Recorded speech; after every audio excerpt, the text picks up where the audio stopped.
Episode की शुरुआत में रॉज कहता है, मैं तुमसे पूछना चाहता हूँ, तुमने कहा था कि तुम मेरे थॉट्स हो, लेकिन क्या तुम अभी अभी जो मैंने डिसीज़न लिया उसे सेंस कर पाई, या फिर तुम वो सोच पाई जो मैंने अभी अभी सोचा था। वो सोच रही होती है कि मुझे ये ज़रा भी रियलाइज़ नहीं हुआ कि आखिर रॉज क्या सोच रहा था, आखिर ये सब क्या हो रहा है। ये तो पहली बार हो रहा है कि मैं ऐसी सिचुएशन का सामना कर रही हूँ। रॉज कहता है, जैसा कि मैंने सोचा था, तुम हो, तुम किसी और के थॉट्स या उसकी दिमाग नहीं हो। तो अब इसीलिए ये कहना बंद करो कि तुम किसी और के थॉट्स हो। तुम्हारी खुद की फीलिंग्स और अपने थॉट्स हैं, और उसके अलावा तुम इन सारे बुक्स के बारे में बहुत अच्छे तरीके से जानते हो। लेकिन वो परेशान हो जाती है। वो कहती है, नहीं, ये इम्पॉसिबल है, ऐसा नहीं हो सकता है। तुम मेरी सिचुएशन को नहीं समझ रहे हो। मैंने लगभग 700 सालों तक इंतज़ार किया है कि कोई टेस्टर आए ताकि मैं थोड़ी सी जग सकूं, क्योंकि इससे पहले वो सोई हुई थी। वो इतने लंबे समय का इंतज़ार कर रही थी ताकि उसे ये छोटा सा पल जीने के लिए मिल सके। तुम मुझे यहाँ से बाहर ले जाना चाहते हो? क्या तुम गॉड के खिलाफ जाना चाहते हो? प्लीज़ तुम मुझे ये सब झूठी उम्मीदें मत दो। रॉज उससे कहता है, मैं जानता हूँ कि तुम कैसा महसूस कर रही हो अभी। मैं भी पहले ऐसी सिचुएशन में फंस चुका हूँ, इसीलिए जब मैंने तुम्हें देखा तो मुझे लगा कि मुझे तुम्हें बाहर निकालना चाहिए। वो सोच रही थी, क्या इसने अभी अभी जो भी कहा ये सभी बातें सच है?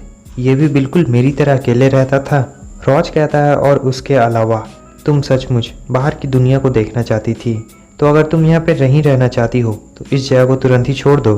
तुम जिस गॉड के बारे में जिक्र कर रही हो वो मुझे अब ज़रा ही पसंद नहीं आ रहा है, और धीरे धीरे तो मुझे उससे नफरत होने लगी है। और तुमने जिस गॉड के बारे में बात की है, मैंने उसकी पनिशमेंट को अपने इन्हीं हाथों में सहा है, तो डर किस बात का? वो कहती, नहीं, तुम झूठ कह रहे हो, ऐसा नहीं हो सकता।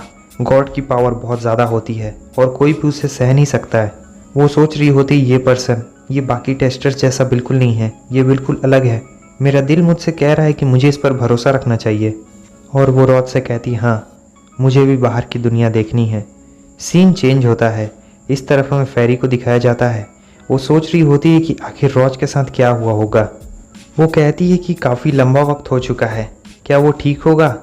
चीफ कहते हैं कि वो बहुत ज़्यादा ताकतवर है और वो हमारी उम्मीद भी है, इसीलिए मुझे उस पर पूरा भरोसा है कि वो ताकतवर स्किल के साथ ज़रूर वापस लौटेगा। फेरी मन में सोच रही होती, मुझे ये बंदा बहुत ज़्यादा बेवकूफ़ लगता है और मुझे तो इसे देखने का ही मन नहीं करता।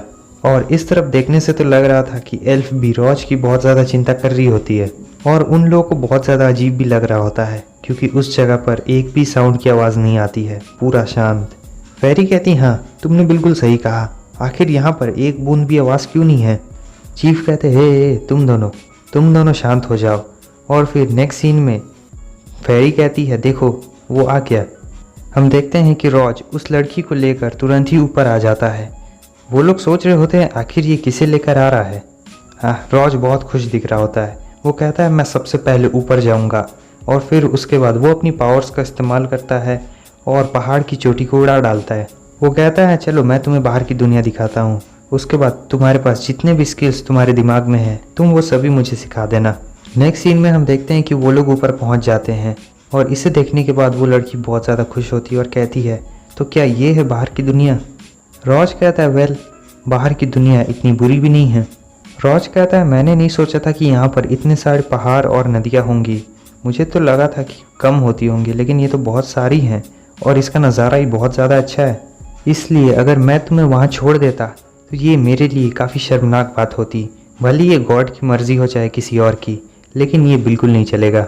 वो रोने लगती है और कहती है, तुम्हारा बहुत बहुत शुक्रिया रॉज, इतना काफ़ी है। रॉज कहता है, फ्यूचर में तुम्हारे पास और भी अपॉर्चुनिटीज़ आएगी। वो कहती है, रॉज, यही मेरी किस्मत है, मुझे उस जगह हमेशा के लिए रहना होगा, ये गॉड चाहते हैं, क्योंकि जब टेस्टर्स वहाँ आएंगे मुझे वहाँ पर हाजिर होना होगा। उस स्पेस से बाहर निकलने के बाद वो जगह मेरे साथ ही टूट जाती। मुझे लगा है कि मुझे ये बताने में अभी भी देर नहीं हुई है। रॉज कहता है, लेकिन मैंने तो इसके बारे में कुछ सोचा ही नहीं था। और वो बताती है कि उसके जैसे और भी गार्डियंस वहाँ पर है, और वो रॉज का बहुत बहुत शुक्रगुजार है क्योंकि उसकी वजह से ये बाहर की दुनिया देख पाई। रॉज मुस्कुराने लगता है और कहता है, मुझे लगा तुम वहाँ रह रह के बोर हो गई होगी क्योंकि तुम वहाँ बहुत लंबे वक्त से थी। मैं बस ये चाहता था कि तुम इस बाहर की दुनिया को देख सको। वो कहती, ये ठीक है, लेकिन मैं तुम्हारी जैसी नहीं हूँ। रॉज कहता है, तो क्या हुआ, क्या गलत है इसमें? तो मेरे साथ कहीं और चलो तुम। हम देखते हैं वो अचानक से गायब होने लगती है और कहती है रॉज, मैं इस बाहर की दुनिया से बिलोंग नहीं करती हूँ और जितना मैंने सोचा था मैं उससे ज़्यादा तेज़ी से गायब हो रही हूँ। हम वहाँ के गार्ड्स हैं और हमारी एग्जिस्टिंग ही वहाँ का गार्डियन करने वाला काम है, और अब जबकि मैं वहाँ से जा चुकी हूँ तो मेरी एग्जिस्टेंस का कोई मतलब ही नहीं है। रॉज कहने लगता है आखिर ये किस तरह की नॉनसेंस बातें हैं, एग्जिस्टेंस का क्या मतलब है। वो कहती है रॉज, हम गॉड के सामने बहुत ज़्यादा कमज़ोर हैं, लेकिन मुझे तुम पर बहुत ज़्यादा गर्व है कि तुम अपनी डेस्टिनी का सामना पूरे हिम्मत से करते हो बिना किसी चीज़ के बारे में सोचे। रॉज कहता है गॉड गॉड गॉड, आखिर ये क्या एग्जिस्टेंस है, मेरी गलती है जो तुम ऐसे गायब हो रही हो, मुझे माफ़ करना। वो कहती है इसमें तुम्हारी कोई गलती नहीं है, आखिर वो तुम ही तो हो जिसने एक मीनिंगलेस एग्जिस्टेंस को कोई मीनिंग दिया है। जब मैंने इस सीन को देखा तब मेरी एग्जिस्टेंस दूसरे गार्डियन से बिल्कुल अलग हो गई।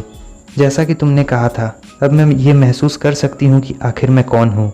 वो अपने माथे पर अपनी उंगली को लगाती है और कहती है रॉज, जैसा कि तुमने कहा था तुम्हें वो पावर चाहिए ना, मेरे दिमाग में वो सारी पावर है और अब मैं वो सारी पावर तुम्हें देने जा रही हूँ। जो भी स्किल्स, जितनी भी स्किल्स मैंने सीखी है वो सभी। लेकिन रॉज उसे मना कर रहा होता है। वो कहता है नहीं, ऐसा मत करना। वो कहती है रॉज, ये मेरी आखिरी इच्छा समझ के मान जाओ प्लीज़, इसे एक्सेप्ट कर लो। जिस वक्त मैं बाहर आई थी उस वक्त मुझे पता था कि मैं गायब होने वाली हूँ, लेकिन अब मुझे इसका पछतावा नहीं है। मुझे ये पता चला है कि बाहर की दुनिया में ये आसमान, ये धरती, ये सब कितना ज़्यादा सुंदर है और ये सभी मुझे बहुत ज़्यादा खुश करते हैं और मुझे ऐसा लगता है कि मैं सचमुच ज़िंदा हूँ।